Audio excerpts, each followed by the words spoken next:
मैं रामानंद पंडित study point में आपका स्वागत करता हूं। वीडियो को लाइक एंड सब्सक्राइब कीजिए Pandit study point. Thank you. Hello दोस्त, आज मैं केमिस्ट्री से संबंधित क्वेश्चन लाया हूं और इसके पहले मैंने बायोलॉजी और गवर्नर जनरल हो गया, भारत शासन अधिनियम हो गया, चार्टेड एक्ट हो गया, ये सब संबंधित वीडियो मैं बना चुका हूं। अगर आप नहीं देखे हैं तो आप इस वीडियो का डिस्क्रिप्शन बॉक्स में जाइएगा और उसमें जाकर चेक कीजिएगा, वहाँ पे लिंक प्रोवाइड कर दिया जाता है।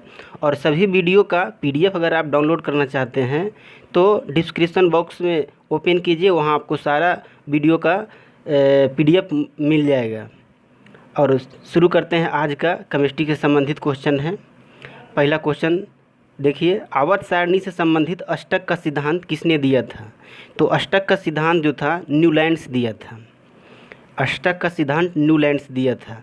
अगर पूछेगा त्रिक सिद्धांत किसने दिया, तो त्रिक सिद्धांत जो था, त्रिक सिद्धांत डाबेराइनर द्वारा दिया गया था। वही मेंडलीफ जो था आवर्त सारणी को परमाणु द्रव्यमान के आधार पे अरेंज किया था, परमाणु द्रव्यमान के आधार पे, जबकि मोसले जो था परमाणु संख्या के आधार पे अरेंज किया था। इसलिए याद रखिए, अष्टक का सिद्धांत कौन दिया? न्यूलैंड्स, जबकि त्रिक सिद्धांत डाबेराइनर द्वारा दिया गया है। अगला क्वेश्चन, वर्षा की जल अम्लीय वर्षा कहलाती है।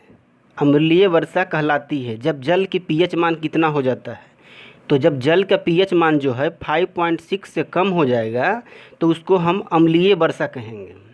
अगर जब जल का पीएच मान 5.5 से कम हो जाएगा तो क्या होगा?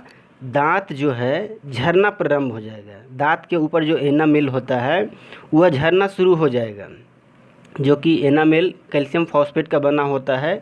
झरना शुरू हो जाएगा कब? 5.5 से जब पीएच वैल्यू कम हो जाएगा।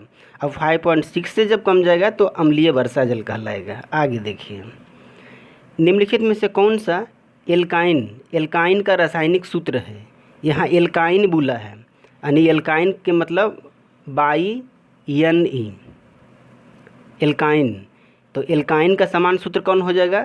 CnH2n-1 हो जाएगा। देखिए, तीन चीज़ होता है, एगो एल्काइन होता है, एगो एल्कीन होता है, एगो एल्केन होता है।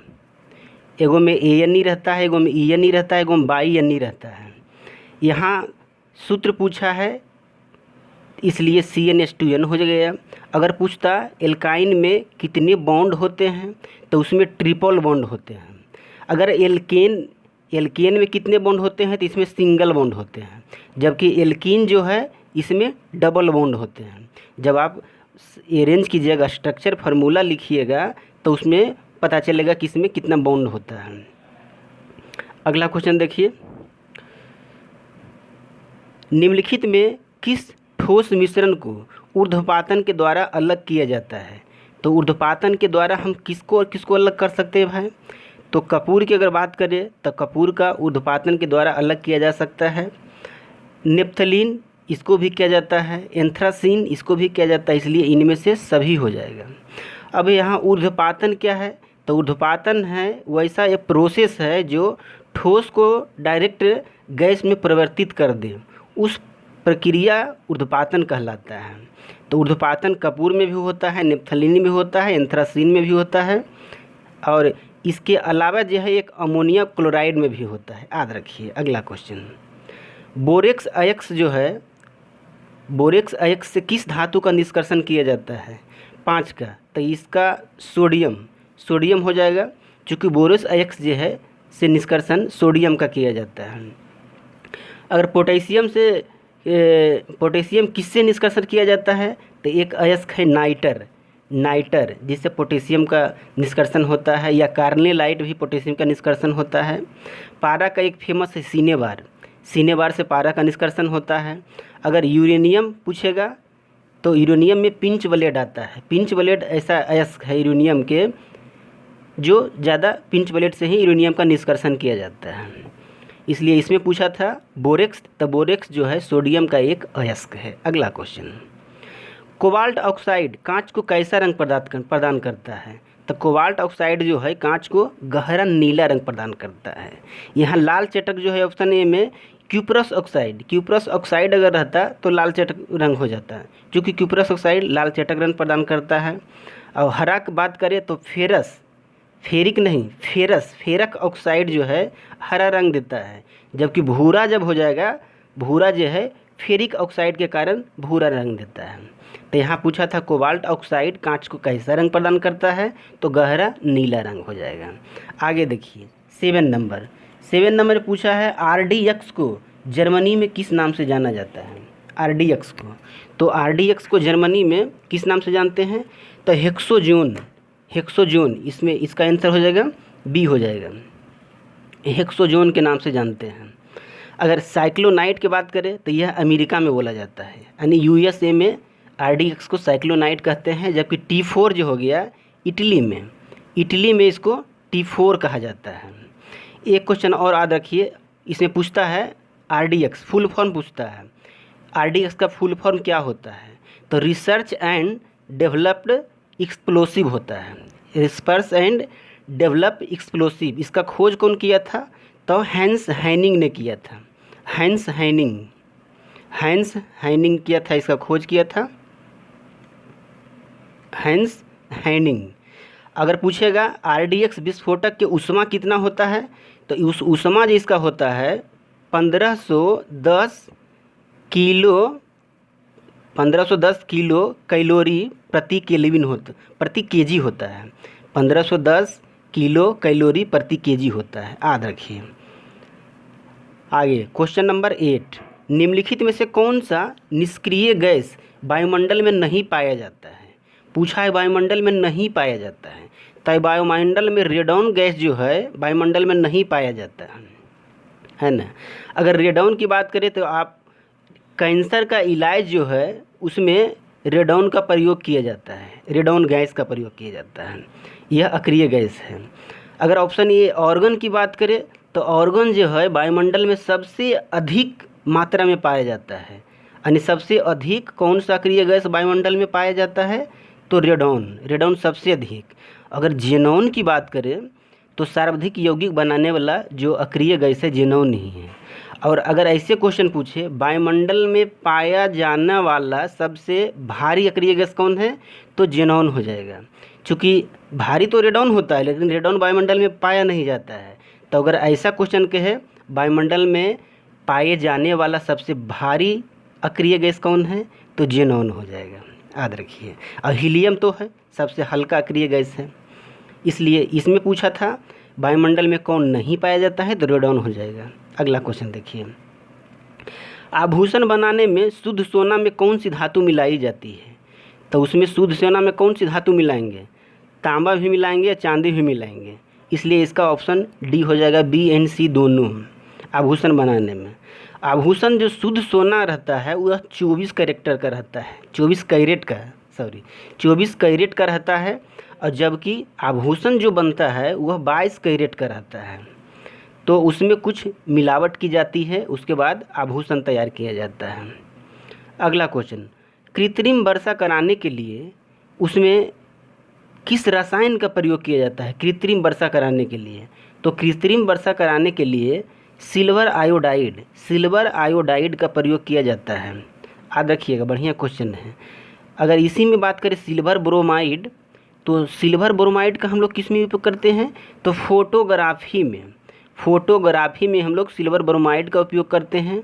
जबकि सिल्वर नाइट्रेट का उपयोग हम लोग जब वोटिंग करने जाते हैं तो देखते हैं निशान लगाता है, तो वह जिस सिल्वर नाइट्रेट का ही सॉल्यूशन रहता है, उसका घोल रहता है जो कि उंगली में लगाया जाता है। फॉस्फिन गैस की बात करें तो यह जो है होम सिग्नल में प्रयोग किया जाता है, किसके द्वारा, तो समुद्री यात्री द्वारा। तो इसमें पूछा गया था कृत्रिम वर्षा किसके द्वारा कराई जाती है, तो इसका सही आंसर ए हो जाएगा, सिल्वर आयोडाइड। अगला क्वेश्चन देखिए, सबसे अधिक अभिक्रियाशील धातु कौन सी है, सबसे अधिक अभिक्रियाशील धातु 11 नंबर, तो इसका सही ऑप्शन हो जाएगा बी हो जाएगा, पोटेशियम जो है सबसे अधिक अभिक्रियाशील धातु है। इसका खोज कौन किया था, तो हम्फ्री डेवी किया था। अगर सोना की बात करें तो यह सबसे कम अभिक्रियाशील धातु है, सोना सबसे कम अभिक्रियाशील धातु है, जबकि पोटेशियम सबसे अधिक अभिक्रियाशील धातु है। अगला क्वेश्चन देखिए। अगला क्वेश्चन में कह रहा है ऑक्टेन संख्या से किसकी गुणवत्ता का पता लगाया जाता है? Octane number. तो ऑक्टेन नंबर जो है पेट्रोल की गुणवत्ता का पता लगता है। अगर ऑक्टेन ने कहा कि सीटेन कहता सीटेन नंबर, तो सीटेन नंबर जो हो जाता डीजल। डीजल की गुणवत्ता सीटेन नंबर से पता चलता है, जबकि ऑक्टेन संख्या से पता चलता है किसका गुणवत्ता? तो पेट्रोल से। बहुत ही अच्छा क्वेश्चन है। आगे, सिरका में कौन सी अम्ल पाई जाती है? तो सिरका में कौन सी अम्ल पाई जाती है? 13 के, इसका हो जाएगा सी, एसिटिक एसिड। सिरका में एसिटिक एसिड पाया जाता है। अगर टार्ट्रिक की बात करें तो इमली में पाया जाता है टार्ट्रिक अम्ल। सिट्रिक अम्ल की बात करें तो यह संतरा में पाया जाता है। इसी तरह लैक्टिक अम्ल की बात करें तो दूध दही में पाया जाता है लैक्टिक अम्ल। अगला क्वेश्चन देखिए। जब किसी तत्व की परमाणु क्रमांक समान परंतु परमाणु द्रव्यमान जो है भिन्न भिन्न हो, अलग अलग हो, तो क्या कहलाता है? बहुत बढ़िया क्वेश्चन है। इसमें कहा है परमाणु क्रमांक समान लेकिन परमाणु द्रव्यमान भिन्न भिन्न, तो यह जो है समस्थानिक कहलाएगा। चूँकि समान स्थान पे है, वह समान स्थान पे रहेगा तो समस्थानिक कहेगा। इसमें देखिए समन्यूट्रॉनिक, जब न्यूट्रॉन समान रहेगा यानी परमाणु क्रमांक को जब परमाणु द्रव्यमान में घटा देंगे तो उससे हमको न्यूट्रॉन की प्राप्ति होता है। अगर वह न्यूट्रॉन समान रहता है तो उसको समन्यूट्रॉनिक कहेंगे, जबकि परमाणु भार अगर समान रहेगा तो उसको समभारिक कहेंगे। अगर सम इलेक्ट्रॉनिक, जिसमें इलेक्ट्रॉनिक विन्यास अगर समान रहेगा तो उसको सम इलेक्ट्रॉनिक कहेंगे। अगला क्वेश्चन देखिए। 15, अम्ल राज बनाने के लिए हाइड्रोक्लोरिक अम्ल एवं नाइट्रिक अम्ल को किस अनुपात में मिलाया जाता है? तो इसको जो है 3:1 में मिलाया जाता है, यानी 3:1 में इसको मिलाया जाता है। अगला क्वेश्चन देखिए। 16 नंबर, मूत्र का पीएच मान कितना होता है? मूत्र का पीएच मान, तो इसका सही आंसर क्या हो जाएगा? 6 हो जाएगा, यानी 6 जो है मूत्र का पीएच मान होता है। अगर 7.4 की बात करें तो यह रक्त के भी होता है, ब्लड के और आंसू के होता है, 2 का होता है। 7 की बात करें, पीएच मान 7 किसका होता है? तो शुद्ध जल का मान पीएच मान 7 होता है, या NaCl सोडियम क्लोराइड उसका भी मान 7 ही होता है। और 2.8 यह शराब का मान होता है। शराब का पीएच मान 2.8 होता है, मूत्र का 6 होता है, और 7 जो है शुद्ध जल का भी होता है, NaCl का भी होता है। 7.4 जो है रक्त और आंसू दोनों का होता है। अगला क्वेश्चन देखिए। निम्नलिखित में से कौन सी जोड़ी गलत है? इसमें गलत जोड़ी को छांटना है। तो देखिए, अगर पहली की बात करें नीला थोथा कॉपर सल्फेट करेक्ट है। श्वेत कशिश जिंक सल्फेट ये भी सही है। हरा कशिश फेरस सल्फेट ये भी सही है। डी में देखते हैं जिप्सम साल्ट मैग्नीशियम सल्फेट नहीं, जिप्सम साल्ट कैल्शियम सल्फेट होता है। जिप्सम साल्ट कैल्शियम सल्फेट होता है, ना कि मैग्नीशियम सल्फेट। मैग्नीशियम सल्फेट अगर ई देगा तो हो जाएगा इप्सम साल्ट, जिप्सम नहीं इप्सम साल्ट मैग्नीशियम सल्फेट हो जाएगा। अगला क्वेश्चन देखिए। पूरे श्वसन की प्रक्रिया में एक अणु ग्लूकोज के विखंडन से कितना ऊर्जा प्राप्त होता है? पूरे श्वसन की प्रक्रिया में, तो इसमें जो है टोटल 38 ATP प्राप्त होता है। ऐसे तो एक ग्लूकोज टूटने से टोटल 40 गो ATP बनता है, लेकिन 2 गो ATP जो है कोशिकीय श्वसन में खर्च हो जाता है। तो पूरे श्वसन की प्रक्रिया में हमको कितना प्राप्त होता है? तो 38 करेक्ट हो जाएगा, इसलिए इसका आंसर सी हो जाएगा। अगला क्वेश्चन देखिए। निम्नलिखित में से कौन सी पौधा कीटभक्षी पौधा है? तो कीटभक्षी पौधा इसमें कौन है? इसका आंसर कौन हो जाएगा? देखिए, नेप्थेनीज जो है यह भी कीटभक्षी पौधा है। अगर बात करें ड्रोसेरा यह भी कीटभक्षी पौधा है। पिंगुएला यह भी कीटभक्षी पौधा है। और घटपर्णी तो फेमस ही है, यह भी कीटभक्षी पौधा है। तो इस तरह से इनमें से जितना भी दिया हुआ है सब के सब कीटभक्षी पौधा है। आपको ऑप्शन ई में सभी मार सकते हैं, सभी जो है कीटभक्षी पौधा है, इसलिए इसका आंसर ई हो जाएगा सभी। 20 देखिए, निम्नलिखित में से कौन सी परम शून्य तापमान को दर्शाता है? परम शून्य तापमान -273 डिग्री सेंटीग्रेड सही है। 0 डिग्री केल्विन ठीक है। और ये फ़ारेनहाइट में अगर देगा तो -459.4 फ़ारेनहाइट, इसलिए इनमें से सभी हो जाएगा। सब जो है फ़ारेनहाइट, ये केल्विन या डिग्री सेंटीग्रेड में सब एक दूसरे के समान हैं, इसलिए इनमें से सभी हो जाएगा। 20। 21 में देखिए, कौन सी एक ज्वारनाशी दवाई है? ज्वारनाशी दवाई, तो ज्वारनाशी दवाई जो है एंटीपायरेटिक जो दवा है ज्वारनाशी है। अगर एनाल्जेसिस की बात करें तो यह जो है दर्दनाशी, वह था ज्वारनाशी, लेकिन ये जो है दर्दनाशी है। एनाल्जेसिस दर्दनाशी है।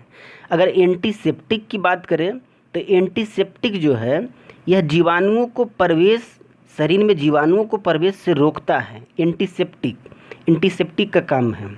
और अगर ऑप्शन डी की बात करें एंटीबायोटिक, तो एंटीबायोटिक क्या करता है? शरीर के अंदर जो जीवाणु है उसके वृद्धि को रोकता है, वृद्धि होने से रोकता है। अगला क्वेश्चन, पीने वाला पानी में फ्लोराइड की मात्रा क्या होनी चाहिए? तो पीने वाला फ्लोराइड की मात्रा जो है ये हो जाएगा 2 ppm से 10 ppm के बीच होना चाहिए। यहाँ ppm के मतलब क्या होगा? तो ppm के मतलब होगा पार्ट पर मिलियन हो जाएगा ppm का फुल फॉर्म। अगर देखिए, अगर ppm जो है 10 ppm से अगर अधिक हो जाएगा तो क्या होगा? दांत जो है ना, दांत और अस्थि का क्षय हो जाएगा। दांत और अस्थि क्षय होने लगेगा तो अगर 10 ppm से अधिक हो जाएगा। अगर 2 ppm से कम जाता है तो दांत पे भूरा रंग, दांत का देखते हैं भूरा रंग का धब्बा पड़ जाता है। तो वैसे जिसमें 2 ppm से कम जाएगा, लेकिन होना चाहिए कितना पानी में?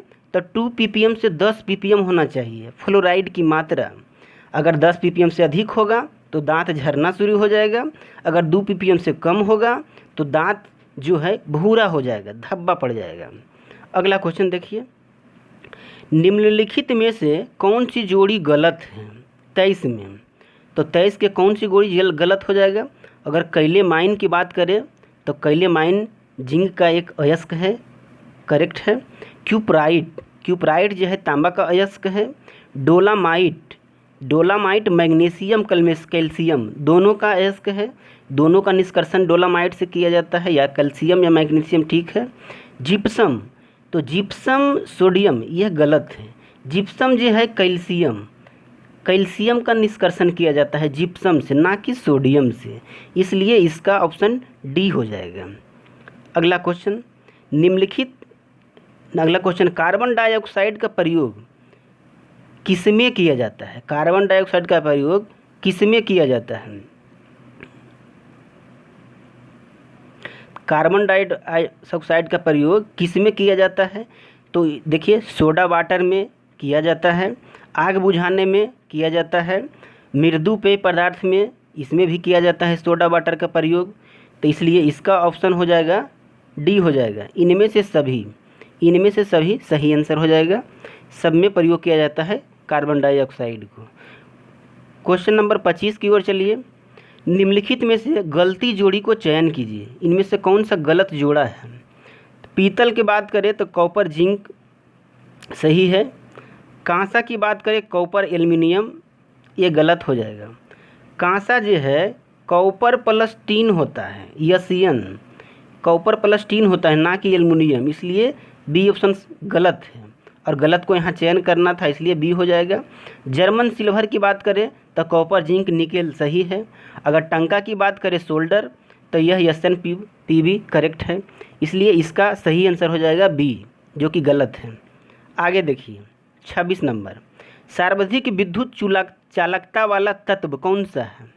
सबसे ज़्यादा विद्युत चालकता किस में होता है? तो यह हो जाएगा Ag यानी चांदी सर्वाधिक विद्युत चालकता होता है चांदी में, इसलिए ऑप्शन बी सही हो जाएगा। आगे देखिए 27 नंबर, कांच किसका ठोस मिश्रण होता है? कांच किसका ठोस मिश्रण होता है?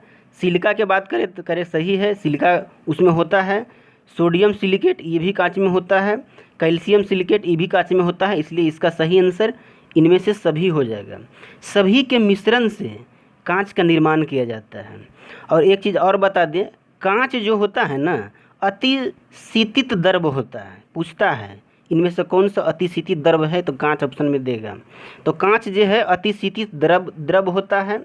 और कांच का गलनांक जो है ना निश्चित नहीं होता है, और ना ही इसका क्रिस्टलीय संरचना होता है।